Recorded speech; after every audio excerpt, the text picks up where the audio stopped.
the President Lula da सिल्वा को and हार्दिक शुभकामनाएं देता हूं De Silva. और मैं उनको And now I प्रेसिडेंसी का गेवल सौंपता हूं।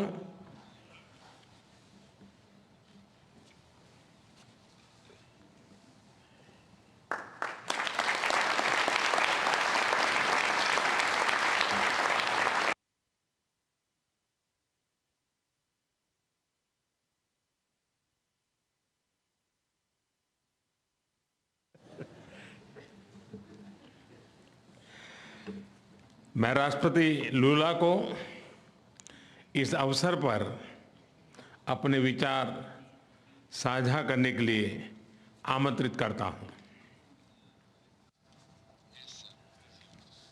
Bem, primeiro, gostaria de dizer às autoridades aqui presentes, suas altezas, aos presidentes, aos primeiros ministros, de que a natureza, ela continua dando demonstração de que nós precisamos cuidar dela com muito mais carinho. Essa semana, tenderness. This week, 3 days ago, in Brazil, a cyclone in the state of Rio Grande do Sul. We had never had a cyclone there, but the cyclone killed 46 people. And we have almost 50 people missing.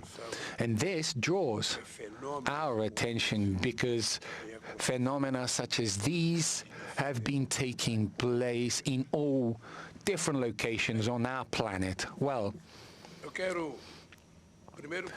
first I would like to congratulate Prime Minister Narendra Modi for the efficient leading of the Indian presidency of the G20 and for the excellent work done in preparing this summit, and also with all the care that he and they gave us in these days that we spent with you. I thank India for its efforts to give voice, for giving voice to the topics of interest to emerging economies. So I would also like to give my salute to our friend, the representative of the African Union, who is a member of G20. Como uma das principais instâncias de governança global na esteira de uma crise que abalou a economia mundial. Nossa atuação conjunta nos permitiu enfrentar os momentos mais críticos, mas foi insuficiente para corrigir. And this was not sufficient to correct the structural defects of neoliberalism. The global financial architecture has changed little, and the foundations of a new economic governance have not been laid. New emergencies emerged. Challenges have accumulated and worsened. We are living in a world where wealth is more concentrated, in which millions of human beings still go hungry, where sustainable development is always threatened, in which governance institutions still reflect the reality of the middle of the last century. We will only be able to face all these problems if we address the issue of inequality. Inequality of income, access to health care, education, food, gender, and race, and also of representation is at the origin of all these anomalies. If we want to make a difference, we have to place reducing inequalities at the core of the international agenda. Therefore, the Brazilian presidency of the G20 has 3 priorities. The first one is social inclusion and fight against hunger, energy transition, and sustainable development in its 3 aspects: the vector social, the economic, and environmental vector. And thirdly, the reform of global governance institutions. All these priorities are part of the Brazilian presidency motto, which says, building a fair world and a sustainable planet. Two task forces will be created: the Global Alliance Against Hunger and Poverty and the Global Mobilization Against Climate Change. We need to redouble our efforts to achieve the goal of ending world hunger by 2030. Otherwise, we will be facing the biggest multilateral failure in recent years.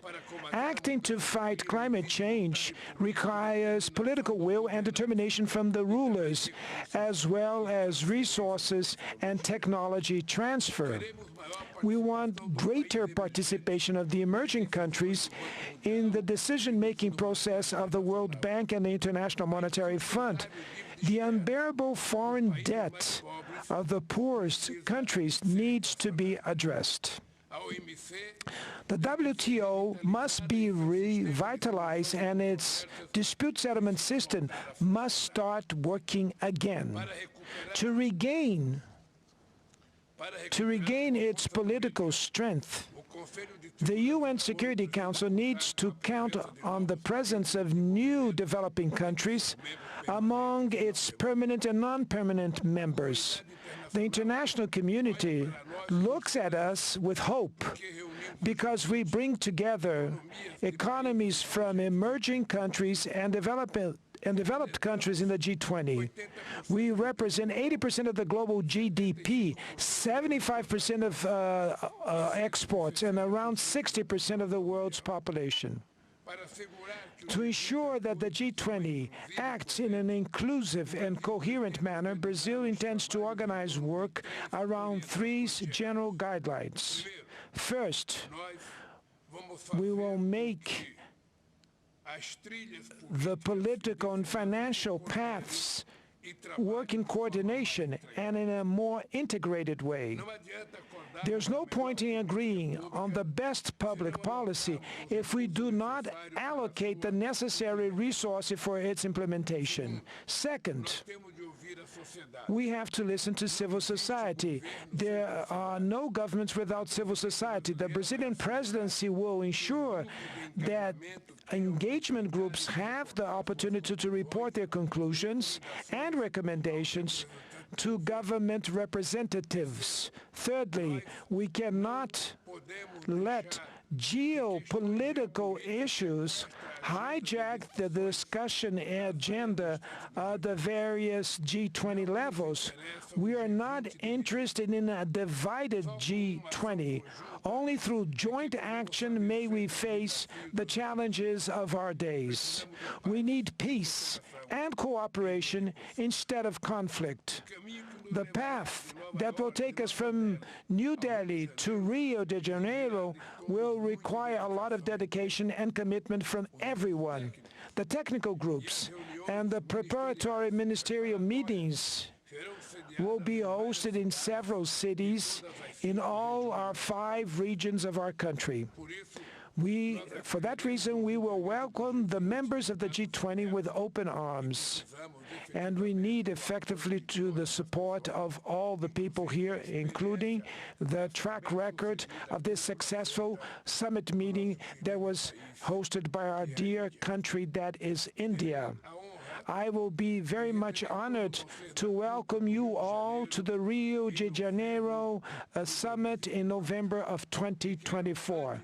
And before I hand the hammer here, I would like to thank very much to Prime Minister Modi and to thank to the Indian people for the competence that they had for organizing this event. And I would like to say, Prime Minister Modi, that I personally am very much touched emotionally when I want to pay a homage to our dear Gandhi, that we paid a homage today. Everybody knows that in my political life, Mahatma Gandhi has great meaning because the struggle with nonviolence was a role model that I followed for many decades when I was in the labor movement. And that's why I'm very much touched and emotional and I'd like to thank you for the opportunity to pay this homage that we did today. And I'd like to say to all of you that Brazil will take the chair of the G20 and we will make a tremendous endeavor to manage to at least try to do something as the same that our brothers and sisters from India did. Thank you very much.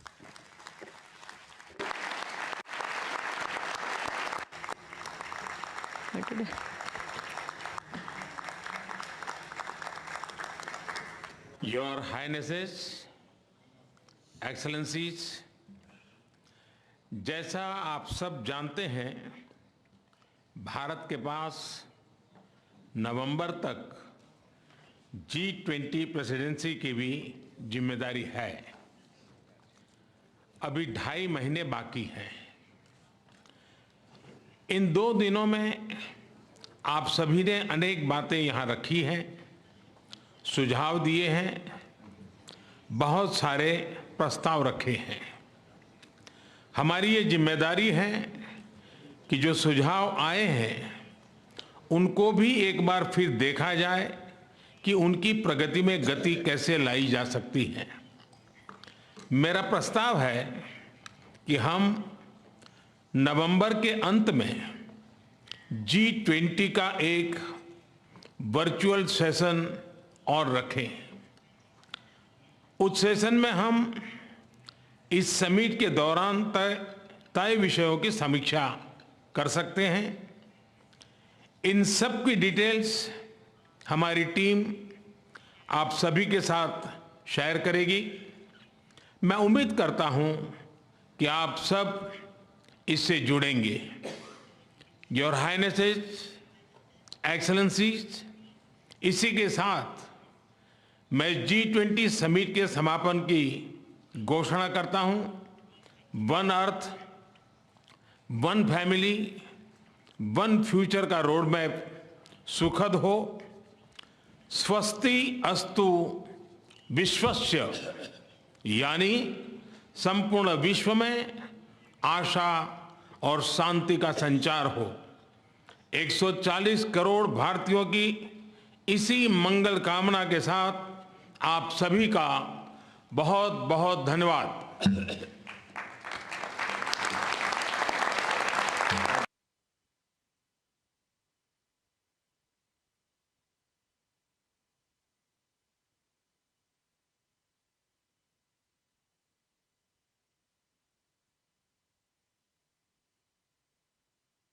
आप देख रहे थे सीधा प्रसारण और इसी के साथ G20 का जो शिखर सम्मेलन था उसका समापन हो गया। प्रधानमंत्री नरेंद्र मोदी ने उसके समापन का ऐलान किया और ब्राजील जो अब अगला होस्ट कंट्री